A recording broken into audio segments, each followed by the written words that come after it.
"Get out of my sight! You make me sick!" my son shouted, kicking me out of the house. I stayed silent, just smiled and grabbed my purse. 3.5 hours later, the bank called him with news. That made him lose his footing. It was just an ordinary Sunday in March, around 2 in the afternoon. The smell of Amanda's pot roast still lingered in the air, mixed with the sound of my grandkids chattering about their week at school. We were all sitting around that familiar oak dining table. Me, my 33-year-old son, Michael, my 29-year-old daughter-in-law, Amanda, and my 2 precious grandchildren, Ethan, 9, and little Chloe, 6. They live in this cozy 3-bedroom apartment in Arlington Heights, a quiet suburb about 40 minutes northwest of Chicago. It's a nice place, really. Modern kitchen, hardwood floors, a small balcony overlooking a park where the kids love to play. I still remember helping them with the down payment when they got married 9 years ago. $28,000 I had saved up, money I'd put aside working overtime for 3 years straight. Everything seemed perfectly normal that Sunday. Amanda had made her usual Sunday spread: pot roast, mashed potatoes, green beans, and that apple pie the kids always beg for. We were talking about Ethan's upcoming baseball season and Chloe's piano recital next month. Just regular family conversation, you know? That's when I noticed the electric bill sitting on the kitchen counter while I was helping clear the plates. I couldn't help but see the amount when Amanda set it down right in front of me. $487 for just 1 month. My heart skipped a beat. I've been managing my own household bills for over 40 years, and that number just seemed way too high for their apartment size. I only mentioned it because I was genuinely worried about them. I know they've been struggling financially lately. Michael had mentioned having to put some expenses on credit cards, and Amanda had been picking up extra tutoring sessions at the language school where she teaches. "Honey," I said to Michael, keeping my voice gentle and concerned, "I couldn't help but notice your electric bill on the counter. $487 seems really high for March. Maybe there's something wrong with your air conditioning unit?" I thought I was being helpful, maybe suggesting they call the utility company to check for a problem. You know how these things can happen. Faulty meters, broken appliances running up the bill without you realizing it. That's when Amanda's whole demeanor changed. She stopped mid-bite, put down her fork with a sharp clink against the plate, and rolled her eyes in that exaggerated way that made my stomach tighten. "Oh my God," she said, her voice dripping with annoyance. "Here comes the mother-in-law again, trying to stick her nose where it doesn't belong." The words hit me like ice water. I felt my cheeks flush hot, and suddenly the comfortable family atmosphere turned thick and uncomfortable. Little Chloe stopped chattering about her friend's birthday party and looked between us with those big, confused eyes. I took a deep breath, trying to keep my composure. The last thing I wanted was to create drama in front of my grandchildren. "Amanda, I was just trying to help. I've seen bills like that before when there's a problem with the HVAC system. I wasn't trying to interfere." Michael had been quiet up until that moment, but I could see his jaw tightening. His face was getting that red flush he's had since he was a little boy when he was about to lose his temper. "Mom," he said, his voice low and warning, "Amanda's right. You need to mind your own business." I felt like I'd been slapped. My own son, defending his wife's rudeness toward me. I could feel my hands starting to shake slightly as I set down my water glass. "Michael, I was just concerned about—" That was the moment my son exploded. He slammed his fist down on that oak table so hard that all the plates and glasses jumped. The sound echoed through the apartment like a gunshot. Little Ethan dropped his fork, and Chloe let out a small gasp of fear. "Get out of my sight, you disgust me!" he screamed, his face twisted with a rage I'd never seen before. "You keep getting involved in everything. We're done with you trying to control our lives.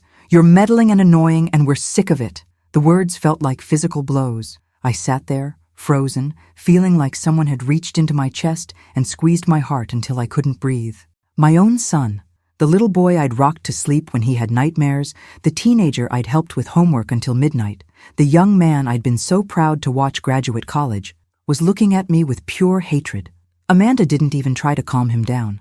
Instead, she crossed her arms and nodded in agreement. "He's absolutely right, Margaret. You need to learn to stay in your lane.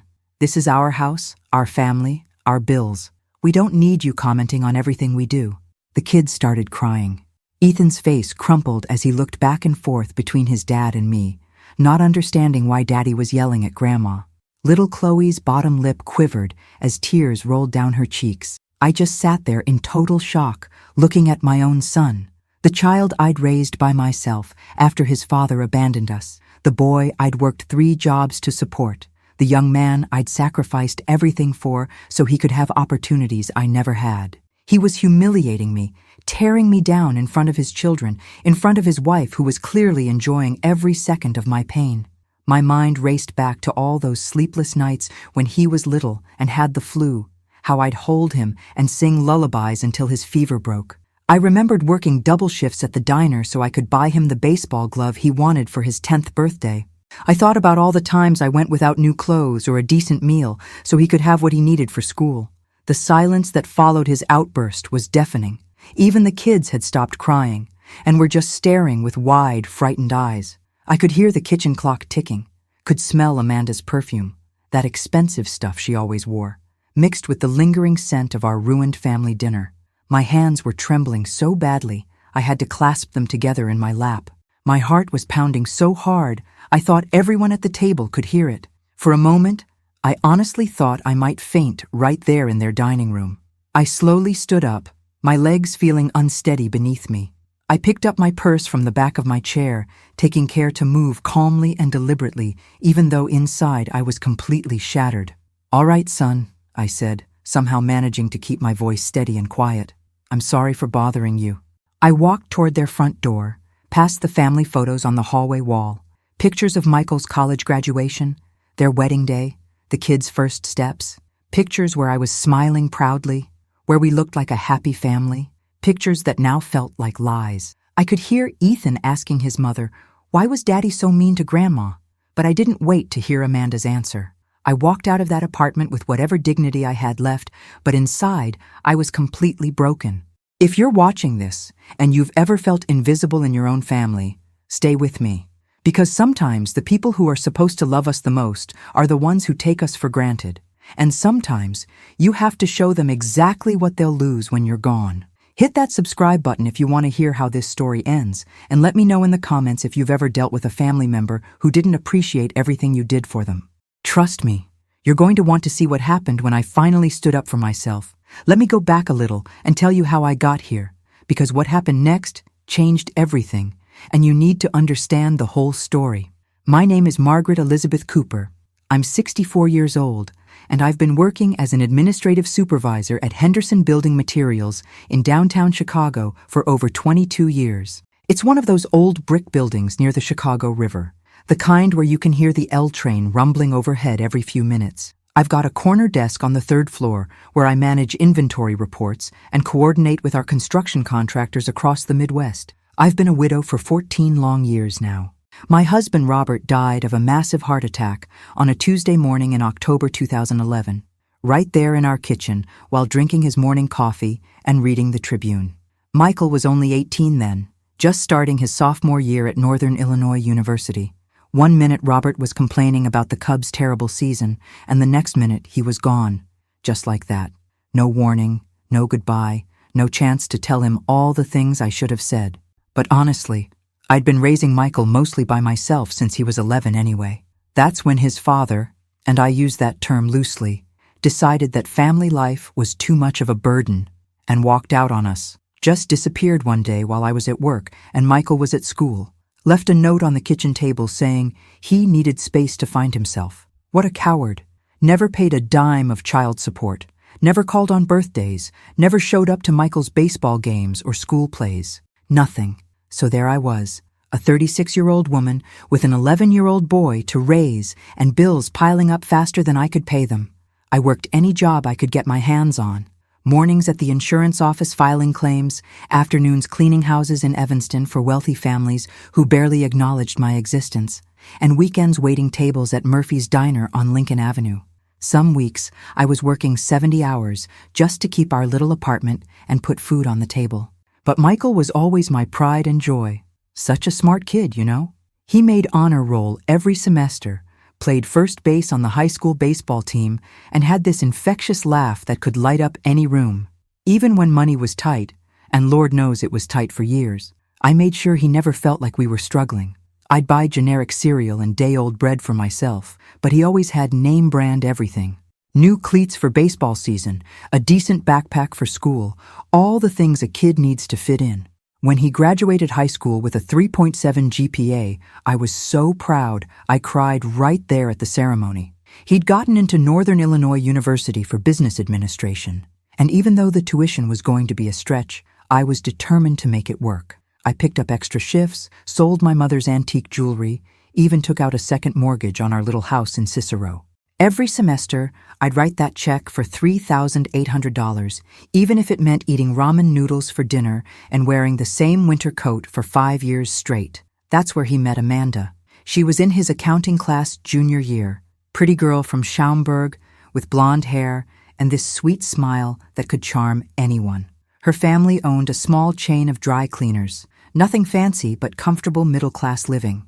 When Michael brought her home for Thanksgiving that first time, she was polite, helped with the dishes, complimented my green bean casserole. I thought she was perfect for him. She'd call me Mrs. Cooper in that respectful way, ask about my work, remember little details about my life. When they got engaged after graduation, she even asked if I wanted to help plan the wedding. I was thrilled. After years of it being just Michael and me against the world, I was finally getting a daughter.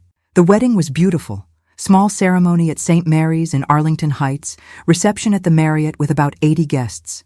I'd saved up $4,000 to help with the costs, money I'd been putting aside for 2 years. Amanda looked radiant in her grandmother's dress, and Michael couldn't stop grinning. I remember thinking how lucky I was to see my boy so happy. After they got married, Michael landed a job as a financial analyst at Morrison & Associates, a mid-sized accounting firm downtown.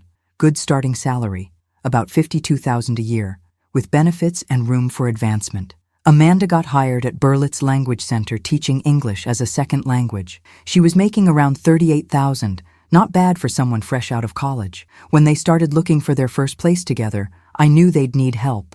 Young couples these days, it's so hard to save up for a down payment with student loans and credit card debt hanging over their heads. So when they found that apartment in Arlington Heights, 3 bedrooms, 2 baths, nice neighborhood with good schools for the future, I offered to help with the down payment, $28,000. It was most of my savings, money I'd accumulated over years of careful budgeting and overtime work. "Mom, are you sure?" Michael asked when I handed him the check. "This is a lot of money." "Honey, this is what parents do," I told him. "I want you and Amanda to start your marriage in a place that feels like home." Amanda hugged me so tight that day, with tears in her eyes. "Thank you so much, Mom Cooper," she whispered. "We'll never forget this." For the first few years, everything seemed wonderful. They'd invite me over for Sunday dinners, holidays, birthday celebrations. When Ethan was born in 2016, I was right there in the hospital waiting room, pacing like an expectant grandmother should. Amanda asked me to be in the delivery room, and I held her hand while she pushed. When I first held that tiny baby boy, I thought my heart might burst with love. Chloe came along 2 years later, another perfect grandchild to spoil and love. I was babysitting almost every weekend, helping with diaper changes and midnight feedings when the kids were teething. Amanda would call me when she needed advice about everything from sleep schedules to solid foods. I felt needed, appreciated, like a real part of their growing family. But somewhere along the way, things started to change. It was subtle at first. Amanda would give me these little looks when I'd bring toys for the kids or offer to help with groceries. "You don't need to do that, Mom Cooper," she'd say with a tight smile. But her tone wasn't grateful anymore. It was almost annoyed. Michael started seeming stressed all the time. He'd gained weight, had dark circles under his eyes, and was always checking his phone during family dinners. When I'd ask if everything was okay, he'd just say, "It's fine, Mom, just work stuff." Then came the requests for money. It started small. "Mom, could you lend me $200? The car registration was higher than we expected." Or, "Hey, could you cover the kids' daycare this week?" Amanda's paycheck got delayed. Always with the promise to pay me back, always with some reasonable explanation. But I started noticing that Amanda's wardrobe kept getting nicer. Designer purses, expensive boots, highlights at some fancy salon in downtown Arlington Heights. Michael bought a brand new Honda Accord when his old car was running just fine. They started going out to dinner more often, posting photos from trendy restaurants in Chicago that I knew cost at least $60 or $70 per person. Meanwhile, I was still driving my 2008 Toyota Camry with the dent in the side door and buying store-brand everything to make ends meet. But hey, they were young, just starting out. I remembered what it was like to want nice things when money was tight. The real shift happened around 2020. That's when I started feeling like a stranger in my own son's life. Phone calls became rushed and infrequent. Invitations to family events came at the last minute, almost like an afterthought. When I'd suggest family outings or offer to take the kids to the zoo, there was always some excuse. They were too busy, the kids had plans, Amanda wasn't feeling well. And Amanda, well, the sweet girl who used to call me Mom Cooper started calling me Margaret in this distant, formal way. She'd barely make eye contact when I came over, always finding some household task that needed her immediate attention. It was like I'd become invisible in my own son's home. But what really hurt was how they started treating my help like it was expected, not appreciated. When I offered to pay for Ethan's baseball equipment or Chloe's dance classes, there were no more grateful hugs or heartfelt thank yous. It was just, "Thanks, Mom," in this casual, dismissive way, like I was some kind of service provider rather than a grandmother who loved those children with all her heart. Michael had been asking me for larger amounts of money more frequently. "Mom, we're a little short on the mortgage this month. Could you spot us $1,500? Or, the kids need dental work and our insurance doesn't cover orthodontics. Could you help us out with $3,000? Always emergencies, always urgent, always with the promise of paying me back. And like a fool, I always said yes, because these were my children, my grandchildren. This was my family. I thought I was being supportive, helping them through tough times that every young family faces. I had no idea I was being played for a fool. I had no idea that in their minds I'd become nothing more than a convenient ATM with unlimited patience and unconditional love. That Sunday afternoon, when Michael exploded at me over a simple comment about an electric bill, it all became crystal clear. I wasn't their beloved mother and grandmother anymore. I was an inconvenience, a meddling old woman who asked too many questions and expected too much gratitude. What I discovered next would change everything forever. In the days that followed that humiliating Sunday lunch, I felt like I was moving through fog. I couldn't eat, couldn't sleep, couldn't concentrate on anything at work. My supervisor, Janet, kept asking if I was feeling all right. How could I explain that my own son had shattered my heart into a million pieces over a stupid electric bill? I kept replaying that scene over and over in my head like a broken record. Michael's face, twisted with rage. Amanda's smug expression as she watched him tear me down. Those poor kids crying because Daddy was screaming at Grandma. The sound of his fist hitting that table. The way his voice cracked when he shouted those horrible words. "You disgust me!" Those 3 words echoed in my mind every waking moment. My own child, the baby I'd nursed through countless illnesses, the little boy who used to crawl into my bed during thunderstorms, telling me I disgusted him. It felt like someone had reached into my chest and ripped my heart right out. By Wednesday, I was a complete mess. I'd called in sick to work for the 2nd day in a row, something I'd never done in over 20 years unless I was genuinely dying. I was sitting in my little kitchen in my bathrobe at 2 in the afternoon, staring at a cup of coffee that had gone cold hours ago, when I heard a soft knock at my door. It was Mrs. Eleanor Johnson, my 71-year-old neighbor from apartment 4B. Ellie and I had been friends since I moved into this building almost 15 years ago. She's one of those wonderful people who notices everything and genuinely cares about others. A retired school teacher with silver hair she keeps in a neat bob and the kindest brown eyes you've ever seen. "Margaret, honey," she said, her voice full of concern. "I haven't seen you coming or going, and I noticed your newspaper is still sitting outside your door from yesterday. Are you feeling okay?" I tried to put on a brave face, but the moment I saw her worried expression, I just broke down completely. The tears I'd been holding back for 3 days came pouring out, and I found myself sobbing like a child. Ellie immediately came inside and wrapped her arms around me, leading me to my couch. "Oh, sweetheart, what happened? You're scaring me." So I told her everything. The electric bill comment, Michael's explosion, Amanda's cruel remarks, the way they'd humiliated me in front of my grandchildren. I told her how worthless and stupid I felt, how maybe they were right and I was just a meddling old woman who didn't know her place. Ellie listened to every word without interrupting, occasionally rubbing my back or squeezing my hand.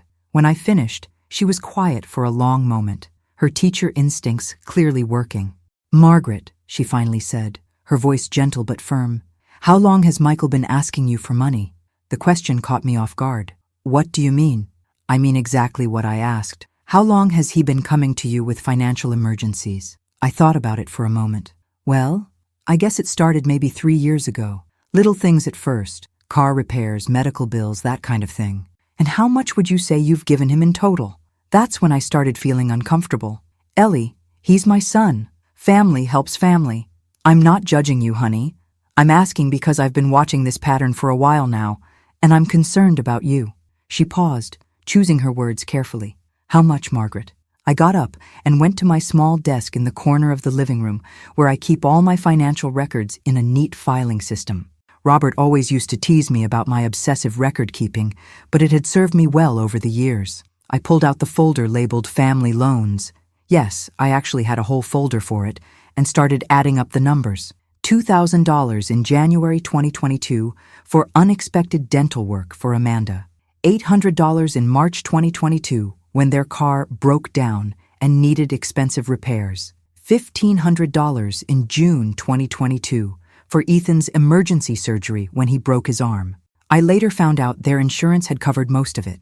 $1,200 in September 2022 when they were short on the mortgage because Michael's commission check was delayed. $3,000 in December 2022 for Christmas expenses and credit card payments. $1,000 in February 2023 for heating bill emergency during that cold snap we had.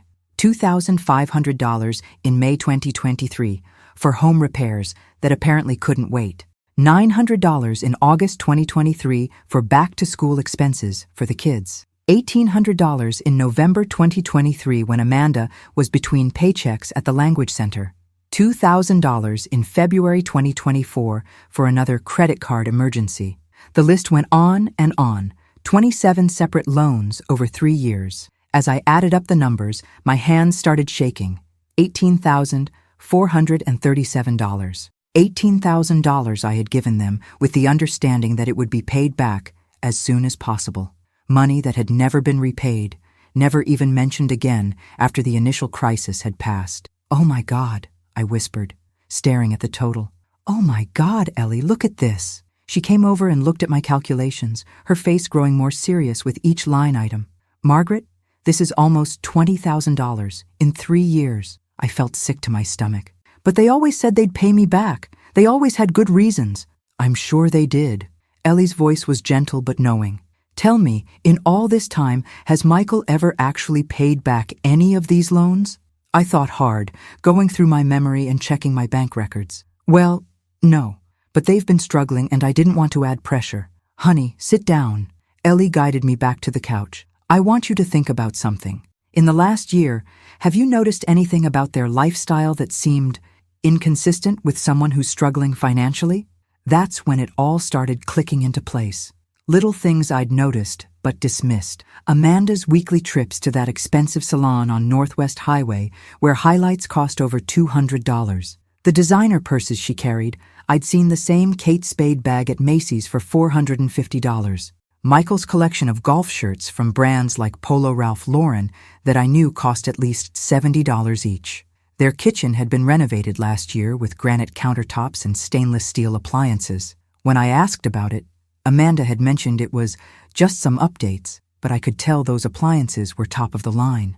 The refrigerator alone probably cost $3,000. They ate out constantly. Not just fast food, but actual sit-down restaurants. I'd see the receipts sometimes when I was babysitting and helping clean up. Places like Cooper's Hawk and Ruth's Chris, where dinner for two easily runs $150. Michael had bought a new set of golf clubs last summer that I'd seen him loading into his car. When I complimented them, he'd mentioned they were a good investment in his networking. Those clubs looked professional grade, probably worth over $1,000. Amanda was always wearing new clothes. Every time I saw her, she had on something I'd never seen before. And not Target or Kohl's new, These were clearly expensive pieces from department stores or boutiques. "Ellie," I said slowly, "I think I've been incredibly stupid." "You haven't been stupid, honey. You've been loving and generous. But I think you're right that something isn't adding up here." That evening, I did something I'd never done before in my life. I looked up Michael and Amanda on social media. I'd never been much for all that online stuff, but I created an account just to see what they were posting. What I found made my blood run cold. Their recent posts were like a catalog of expensive lifestyle choices. Pictures from their date night at Gibson's Steakhouse downtown, a place where entrees start at $60. Photos of Amanda getting a massage at some fancy spa in Northbrook. Michael's check-in at Topgolf with his buddies, complete with pictures of premium drinks that cost $15 each. There were photos from a weekend trip to Wisconsin Dells just 2 months earlier. They'd stayed at the Wilderness Resort, which I looked up out of curiosity. A 2-night stay in their family suites runs about $400, not including meals, activities, and gas. Amanda's posts were full of her shopping hauls. New workout clothes from Lululemon, pieces that cost over $100 each. A new purse she was obsessed with from Michael Kors. Photos of her getting her nails done every 2 weeks at that salon where a full set costs $85. But what really got me was a post from Michael just 3 weeks earlier. It was a picture of him and Amanda at some trendy rooftop bar in Chicago, toasting with expensive cocktails. The caption read, "Finally learning to live a little. Life's too short not to enjoy the good stuff. Blessed just living your best life." This was posted just 2 days after he'd called me asking for $2,000 because they were really struggling with credit card payments and couldn't make ends meet. I felt like I was going to throw up. I called Ellie and asked her to come back over. When she arrived, I showed her everything on my laptop screen. "Look at this," I said, scrolling through months of posts. "Look at this lifestyle they're living while telling me they can't pay their bills." Ellie studied the screen carefully, her teacher's analytical mind working. "Margaret, I want you to think about something. When was the last time they invited you to join them for any of these activities?" I thought about it. They never have. "When was the last time they treated you to dinner somewhere nice or included you in a family vacation?" Never, I realized. I'm always the one paying for things when we go out. Even for the kids' birthday dinners, I end up picking up the check. And when was the last time they gave you a birthday gift or a Christmas gift or anything to show appreciation for all you've done? That hit me like a slap in the face. For my birthday last year, Amanda had given me a generic card from the grocery store with $20 in it. $20 out of the thousands I'd given them. Michael had forgotten my birthday entirely until I mentioned it, then quickly ordered flowers online that probably cost $30. Meanwhile, I'd spent over $300 on Christmas gifts for their family just 4 months earlier, and that wasn't counting the money I'd given them for their holiday expenses. "Ellie," I said, my voice barely above a whisper, "they don't see me as family. They see me as—" I struggled to find the words. "As what, honey?" "As their personal bank account, one that never charges interest and never demands repayment." The realization was devastating. All these years, I thought I was being a supportive mother and grandmother. I thought I was helping my son's young family get through the normal struggles of building a life together. I thought my generosity was appreciated, even if they weren't great at expressing gratitude. But the truth was so much worse. They had been systematically exploiting my love for them, using my desire to help as a way to fund their luxurious lifestyle. Every emergency had been carefully calculated to extract maximum money with minimum guilt. Every crisis had been timed perfectly to coincide with my paychecks or bonuses. I wasn't their beloved mother and grandmother. I was their mark. Over the next few days, I started noticing things I'd somehow missed before. How Michael always seemed to know exactly when I got my quarterly bonuses at work. How Amanda would suddenly mention expensive things they needed right after I'd mentioned some unexpected income. How they'd both gotten distant and cold whenever I'd suggested maybe taking a break from the financial help or asked about repayment timelines. I remembered Amanda's comment from a few months back, when I'd mentioned I was thinking about trading in my reliable old Camry for a slightly newer used car. She'd gotten this strange look and said, "Are you sure that's a good investment right now, Mom Cooper? Maybe you should hold on to your savings for more important things." At the time, I thought she was being financially responsible, looking out for my best interests. Now I realized she was worried I might spend money on myself instead of giving it to them. I thought about all the times I'd gone without things I needed or wanted because I was saving money to help them.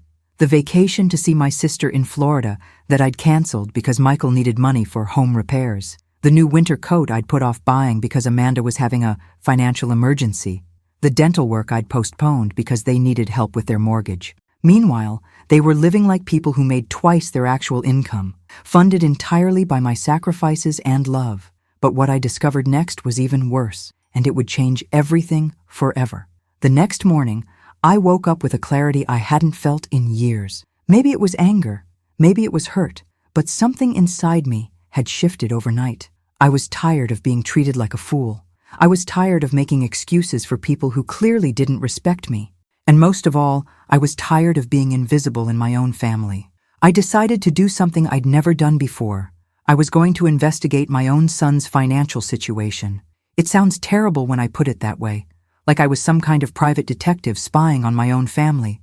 But after discovering that $18,000 total and seeing their lavish social media lifestyle, I needed to know the truth. I needed to understand exactly how deep this deception went. I started by paying closer attention to things I'd previously ignored. When I went over to babysit the kids the following Saturday, yes, they still expected me to provide free childcare despite treating me like garbage. I made mental notes of everything I saw. Their refrigerator was stocked with expensive organic groceries from Whole Foods. I know because I shop there occasionally as a treat, and I recognize those distinctive packages. The milk alone was $6 a gallon. There were imported cheeses, organic vegetables, grass-fed beef, artisanal bread from some fancy bakery. I estimated at least $300 worth of groceries, the kind of shopping I could only afford once or twice a year. In their bathroom, I noticed Amanda's skincare products lined up on the counter like a department store display.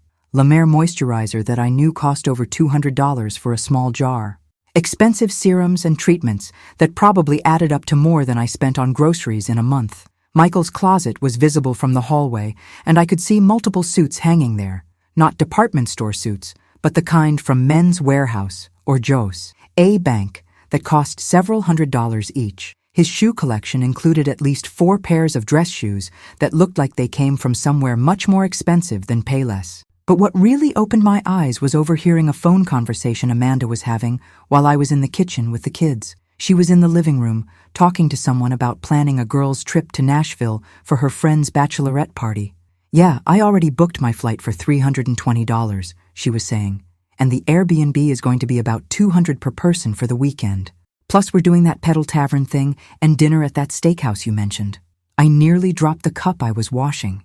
She was casually planning a weekend trip that would cost her at least $600 or $700, maybe more.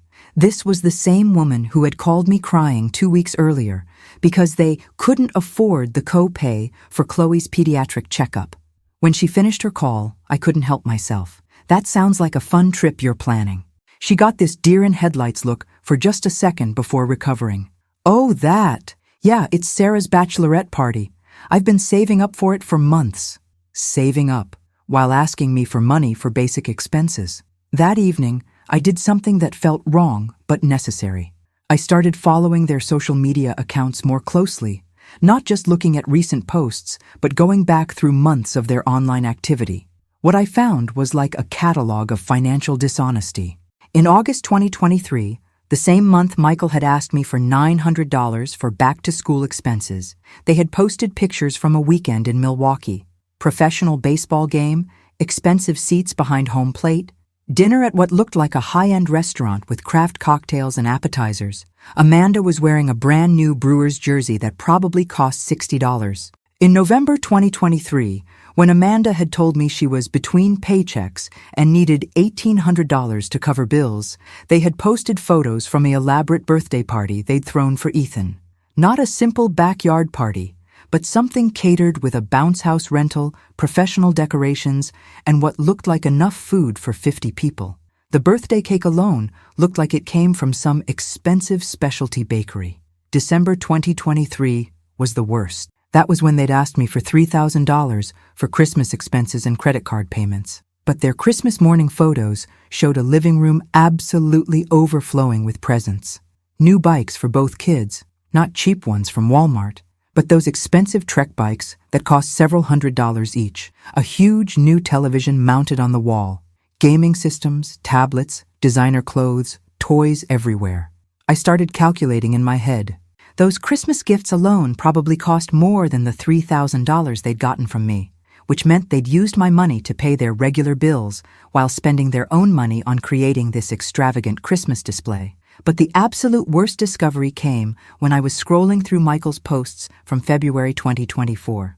That was the month he'd called me with that desperate story about needing $2,000 for credit card payments because they were really struggling to make ends meet. Just 1 week after I'd transferred that money to his account, he'd posted pictures from a weekend ski trip to Wisconsin. Not just any ski trip, but what looked like a high-end resort with expensive lift tickets, equipment rentals, lodge meals, and hotel accommodations. The kind of weekend that easily costs a family of 4 over $1,500. The caption on his post read, "Sometimes you just have to live a little. Life's too short to worry about money all the time. Family time a kaum worth it, I'm blessed." I stared at that post for a full 5 minutes, feeling sick to my stomach. He had literally used my money to pay his bills so he could afford to take his family on an expensive vacation. Then had the audacity to post about not worrying about money while asking me for financial help. I called Ellie and asked her to come over again. I needed someone else to see this, to confirm that I wasn't going crazy or overreacting.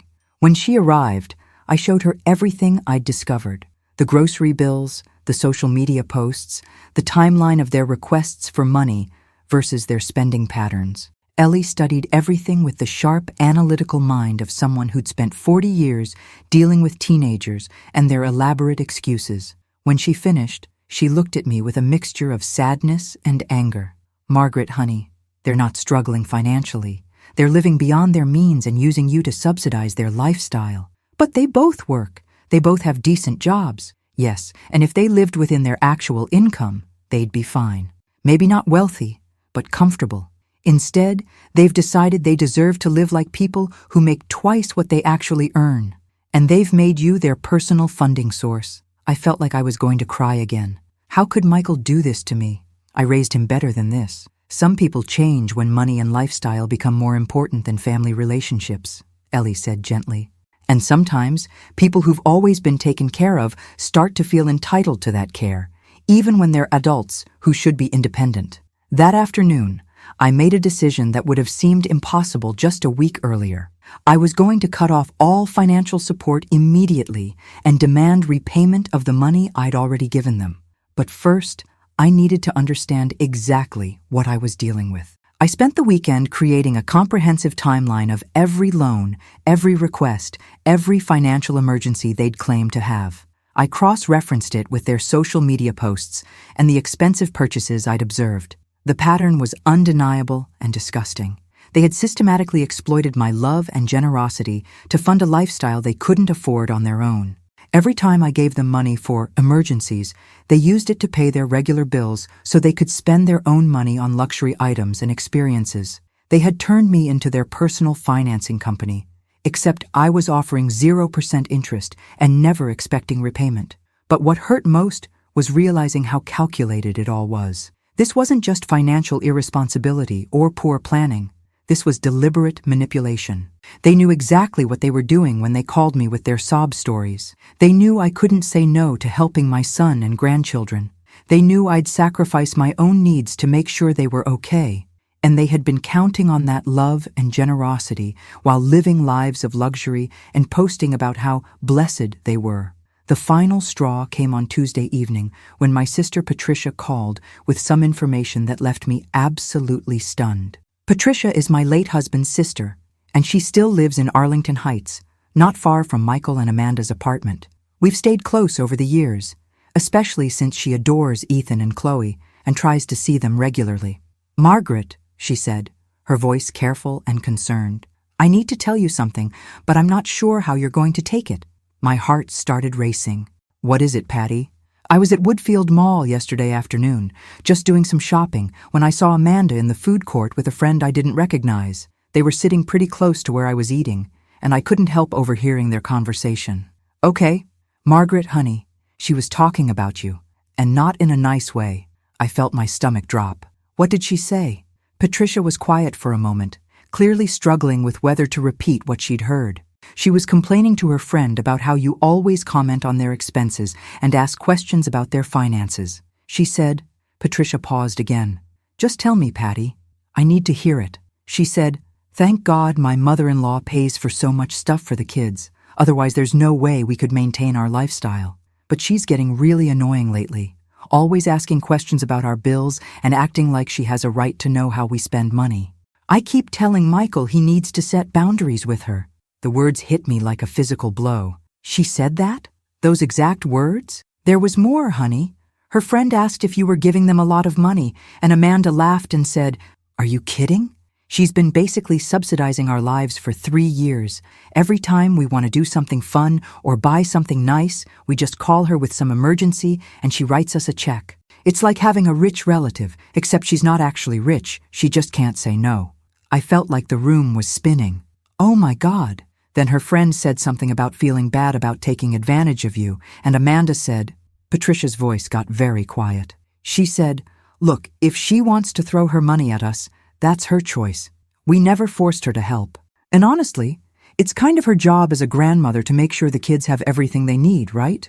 I had to sit down. My own daughter-in-law was sitting in a public place, laughing about how they'd been systematically exploiting me for years, talking about me like I was some kind of foolish old woman they'd successfully conned. There's one more thing, Patricia said reluctantly. What? She told her friend that you'd been getting difficult lately, asking too many questions about their finances and making comments about their spending. She said Michael was going to have to shut that down because they couldn't afford to have you getting suspicious and cutting off the money train. The money train. That's what I was to them. A money train. When was this conversation, Patty? Yesterday afternoon, Monday. That meant this conversation had happened just 5 days after Michael's explosive outburst at me. While I was at home, devastated and heartbroken over how my son had treated me, his wife was sitting in a mall food court, laughing about how successfully they'd been using me and strategizing about how to keep the manipulation going. Patricia, I need to ask you a favor. Anything, honey. If Amanda or Michael ever asks, you never told me about this conversation. Can you promise me that? Of course. But Margaret, what are you going to do?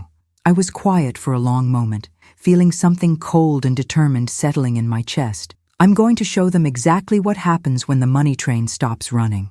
That night, I made a phone call that would change everything. I called David Martinez, a family law attorney that Ellie had recommended. It was time to get professional advice about my options, because my son and daughter-in-law were about to learn a very expensive lesson about taking family for granted.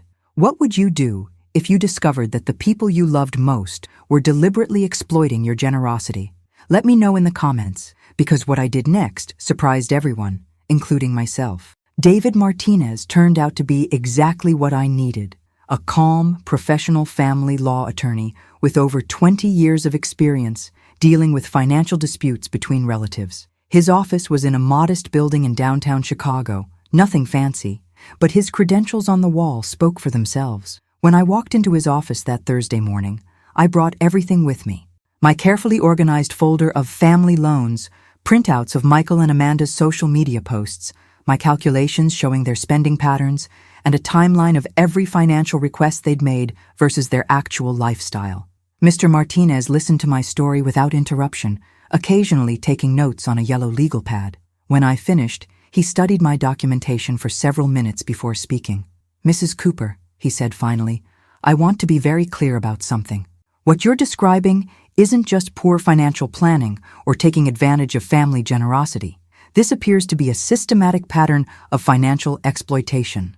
The word exploitation hit me hard, even though I'd been thinking it myself. Hearing it from a legal professional made it feel more real somehow. What are my options? I asked. Well, first, any money you gave them as gifts is legally unrecoverable. However, any money you gave them with the understanding that it would be repaid, what you've documented as loans, can be legally demanded for repayment. He walked me through the process. I could send a formal demand letter requesting repayment of all outstanding loans, with interest calculated from the date of each loan. If they refused or ignored the demand, I could file a civil lawsuit. More importantly, I could immediately stop all voluntary financial support without any legal obligation to continue. But here's what I want you to understand. Mr. Martinez continued. Taking this step will fundamentally change your relationship with your son and his family. Are you prepared for that? I thought about Michael's face when he screamed at me to get out of his sight. I thought about Amanda laughing to her friend about how easy it was to manipulate me. I thought about 3 years of being treated like an ATM instead of a beloved mother and grandmother. Mr. Martinez, they already changed the relationship. I'm just refusing to pretend everything is fine anymore. He nodded approvingly. Then let's draft that demand letter. The letter was professional, formal, and devastating in its simplicity. It itemized every loan by date and amount, calculated interest at the standard rate, and demanded full repayment within 30 days. The total, including interest, came to $21,867. But more importantly, the letter made it clear that all financial support would cease immediately. No more health insurance payments for the kids, no more emergency loans, no more grocery money or help with utilities, nothing. I'd like to send this via certified mail, Mr. Martinez suggested. That way we have legal proof of delivery. I agreed, and we arranged for the letter to be sent the following Monday. That gave me the weekend to prepare for what I knew would be an explosive reaction. On Friday evening, I called the insurance company and canceled the family health plan I'd been paying for Ethan and Chloe. The representative informed me that coverage would end at midnight on the last day of the month, giving them almost 3 weeks to arrange their own coverage. I also went to my bank and set up a new savings account that Michael and Amanda had no knowledge of. I transferred most of my available funds into this account and changed my direct deposit so my paychecks would go there instead of my regular checking account. If they were going to try to manipulate me into giving them more money, they'd find my old account nearly empty. Saturday was one of the hardest days of my life. Michael called and asked if I could babysit the kids while he and Amanda went to dinner and a movie. His tone was casual, like nothing had happened between us, like he hadn't humiliated me and told me I disgusted him just 8 days earlier. "I'm sorry," I said, keeping my voice neutral. "I'm not available." "Oh, okay. Maybe next weekend then?" "I don't think so, Michael. I think you and Amanda need to find alternative childcare arrangements." There was a pause. "Mom, what's that supposed to mean?" "It means exactly what I said. I won't be babysitting anymore." "Are you still upset about last Sunday? Because you really did overstep boundaries with that electric bill comment." I almost laughed at his audacity. "Michael, I have to go. Have a nice evening." I hung up before he could respond. The certified letter was delivered on Tuesday morning. I know because I tracked it online and saw that someone had signed for it at 10:47 a.m. My phone started ringing at 11:15. "Mom, what the hell is this? Is this some kind of joke?" Michael's voice was panicked, high-pitched in a way I hadn't heard since he was a teenager, caught lying about something serious. I took a deep breath, drawing strength from the conversation I'd rehearsed in my head dozens of times. "This is not a joke, Michael. You told me I disgust you and to get out of your life. That's exactly what I'm going to do. But first, I want my money back." "Mom, have you lost your mind? That's family money. You can't just demand repayment like some kind of bank." "Family, Michael? Family means respect and appreciation. You humiliated me in front of my grandchildren and treated me like garbage. Your wife laughs about how easy it is to manipulate me. Now you deal with the consequences." I could hear him breathing heavily on the other end of the line. "What are you talking about? Amanda doesn't... We don't..." "I know about the conversation at Woodfield Mall, Michael. I know she called me a money train. I know you both think I'm a foolish old woman you've successfully conned for 3 years. The silence that followed was deafening. "How did you..." He started, then stopped. "It doesn't matter how I know. What matters is that it's over. All of it. The loans, the emergency money, the health insurance I've been paying for your children, the free babysitting, all of it stops today." "You can't just cut off the kids' health insurance. They're your grandchildren." "They're your children, Michael. Your responsibility. You and Amanda make enough money to support your family if you stop living like you're millionaires." "Mom, please. We can't afford $21,000. And what are we supposed to do about insurance?" "Figure it out. You're both college-educated adults with decent jobs. You managed to afford ski trips and expensive dinners and shopping sprees for 3 years. I'm sure you'll find a way to handle your actual responsibilities." I could hear Amanda's voice in the background, but couldn't make out words. "Look," Michael said, his tone shifting to the wheedling voice he'd used as a child when he wanted something. "Maybe we got a little carried away with spending. but we can work this out. We're family. We were family when you screamed at me and told me I disgusted you. We were family when your wife was laughing about conning me. Where was family loyalty then? Amanda never said that. You're misunderstanding something. Michael, stop. Just stop. Your wife was overheard in a public place, bragging to a friend about how easy it is to get money from me, calling me a money train, laughing about my generosity like it was stupidity. Another long silence. Even if that's true, which I'm not saying it is, we can fix this. We'll pay you back. Maybe not all at once, but we can set up a payment plan. The letter specifies 30 days for full repayment. That's what my attorney advised. Your attorney? Mom? You got a lawyer involved in a family matter? You made it a legal matter when you stole $18,000 from me under false pretenses. We didn't steal anything. You gave us that money. I gave you that money as loans with the understanding that it would be repaid. Money you've had no intention of ever returning while you spent your own income on luxuries and vacations. The conversation continued for another 20 minutes, with Michael alternating between anger, panic, manipulation tactics, and outright begging. Nothing worked. I'd made my decision, and I was sticking to it. Amanda called 2 hours later, crying. Margaret, please, how are we supposed to pay $21,000? We don't have that kind of money. Amanda, you had that money 3 years ago when I started giving it to you. You just spent it on things you wanted instead of things you needed. That's not fair. We have expenses. We have kids to support. Yes, you do. And now you'll have to support them with your own income instead of mine. What about the health insurance? You can't just cut off coverage for Ethan and Chloe. I can and I have. You have until the end of the month to arrange your own coverage through your employers. Margaret, please, we can't afford the premiums. That's $850 a month? Then maybe you shouldn't have spent $850 a month on restaurants, salon visits, and shopping sprees while I was paying your children's medical expenses. She cried harder. Look, I know you're upset about what happened at Sunday dinner. But Michael was just stressed. He didn't mean what he said. Amanda, this isn't about Sunday dinner. This is about 3 years of systematic exploitation. This is about you sitting in a mall food court, laughing about how easy it is to manipulate me. The crying stopped abruptly. I don't know what you're talking about. Woodfield Mall, Monday afternoon. You and a friend at the food court. You called me a money train and bragged about how you never forced me to help. I just throw money at you. I could hear her sharp intake of breath. You also mentioned that it's kind of my job as a grandmother to make sure the kids have everything they need. Do you remember that conversation, Amanda? That's not, you're taking that out of context. No, I'm not. I'm finally seeing the context clearly for the first time in 3 years. The conversation ended with Amanda promising they'd find a way to pay me back, begging for more time, asking me to at least continue the health insurance for the kids' sake. I refused everything. Over the next 2 weeks, they tried every manipulation tactic in the book. Michael called me crying, claiming Amanda had influenced him, and he saw the error of his ways. Amanda sent long text messages about how the kids were asking why Grandma didn't love them anymore. They even had little Ethan call me to ask if I was mad at Daddy.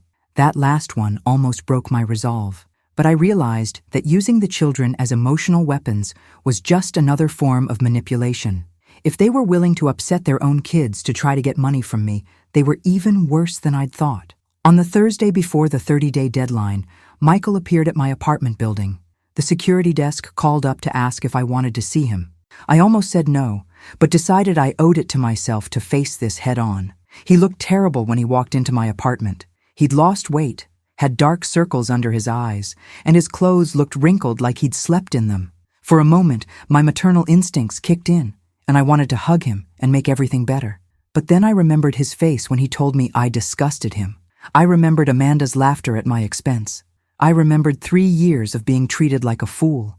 Mom, he said, his voice barely above a whisper. I'm sorry. I'm so sorry. For what, specifically? For the way I talked to you at dinner. For not appreciating everything you've done for us. For, he struggled with the words, for taking advantage of your generosity. And for letting Amanda influence how I treated you. She has some issues with family boundaries, and I should have stood up for you. It was a start, but not enough. Michael, do you understand why this isn't just about that Sunday dinner? He nodded slowly. I think so. I've been thinking about it a lot. And I realize we've been asking you for money way too often. It wasn't fair to put that pressure on you. It wasn't pressure, Michael. It was exploitation. You and Amanda systematically lied to me about financial emergencies while using my money to fund luxury purchases and expensive entertainment. He winced. It wasn't like that. We really did have expenses. You had expenses you chose to create by living beyond your means. And instead of adjusting your lifestyle, you decided to make me subsidize it. I showed him printouts of their social media posts paired with the dates of their loan requests. His face went pale as he realized how obvious the pattern was. "Oh, God," he whispered. "Mom, I didn't realize. We never sat down and planned it like that. Maybe not consciously. But subconsciously, you both knew exactly what you were doing. Every expensive purchase was justified because you knew you could call me if you ran short on actual necessities." We talked for over an hour. Michael admitted that their lifestyle had gotten out of control, that they'd started feeling entitled to luxuries they couldn't actually afford. He acknowledged that using me as their financial backup plan was wrong and hurtful. But when it came to the money, he still couldn't see a way to pay it back. "Mom, I want to make this right, but $21,000 might as well be $1 million for us right now. Even if we sell Amanda's car and cancel every subscription and membership we have, we couldn't come up with more than maybe $8,000 or $9,000. Then you'll pay me back in installments, but you'll pay me back. What if we can't? What if we literally don't have enough income to pay you back and still support the kids?" I looked at my son, this man I'd raised and loved and sacrificed for, and said the hardest words I'd ever spoken as a mother. "Then you should have thought about that before you decided to steal from me." "It wasn't stealing, Mom. You gave us that money under false pretenses, while you were laughing about how easy it was to manipulate me." In the end, we worked out a payment plan. Michael would pay me $400 a month until the debt was satisfied, with the understanding that any missed payments would result in me taking legal action. He would also provide receipts proving that their children had health insurance coverage through his or Amanda's employer. The most important part of our agreement was that they would have to rebuild my trust slowly through consistent, respectful treatment and complete transparency about their finances. It's been 8 months now since that terrible Sunday dinner. Michael has made every payment on time, usually accompanied by a short note apologizing again for their behavior. Amanda is still somewhat cold toward me, but she no longer makes snide comments or treats me with disrespect. Most importantly, my grandchildren are still part of my life. Michael and Amanda had to learn to live on their actual income, which meant cutting way back on luxuries and expensive outings. But the kids are fed, clothed, healthy, and happy. And when I spend time with them now, it's as their grandmother who deserves respect, not as the family ATM. I've learned that love without respect isn't really love at all. It's just exploitation wearing a mask of affection. I've learned that sometimes you have to be willing to lose a relationship in order to save it. And I've learned that my own dignity and self-worth are more important than being liked by people who don't truly appreciate me. The hardest lesson was realizing that my own son was capable of treating me so badly. But maybe the most important lesson was discovering that I was strong enough to demand better. If you're in a situation where family members are taking advantage of your generosity, I want you to know that you deserve respect, you deserve appreciation, and you deserve relationships that are based on genuine love, not just what you can provide. Don't let anyone treat you like a bank account with legs. Your worth isn't measured by what you can give others. It's measured by how you respect yourself. If this story touched your heart, or if you've been through something similar, share this video with someone who needs to hear this message. Subscribe to the channel for more real stories of overcoming family challenges and learning to value yourself. And watch now the story that's playing on your screen. You won't believe how it ends. Remember, you teach people how to treat you. Make sure the lesson you're teaching is one of respect.